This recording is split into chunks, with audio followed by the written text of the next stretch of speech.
many people don't know who Anthropic are. Anthropic create Claude, my favorite AI model, and it's an extremely good model.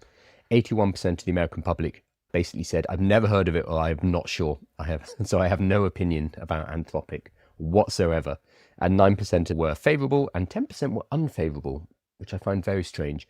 I would have thought if you know who Anthropic are, you'd probably be favorable, because they tend to be they focus on ethics, guardrails, etc. A lot of people have said, I have no idea who Anthropic are.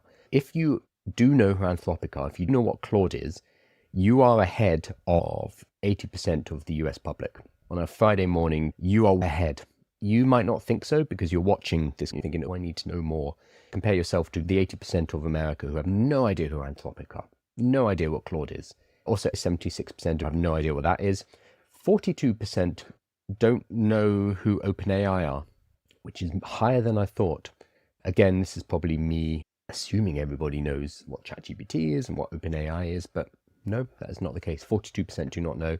33% are favorable and 25% are unfavorable for OpenAI, which, again, if you spend all your time online on Reddit and Twitter, is surprising because there is so much hatred against OpenAI with people like, oh, they changed the model and they ruined this and they're messing it up and OpenAI is dead and ChatGPT got worse, etc. All that anger and fury is not shown when you ask the general public. Remember that ChatGPT has 900 million users.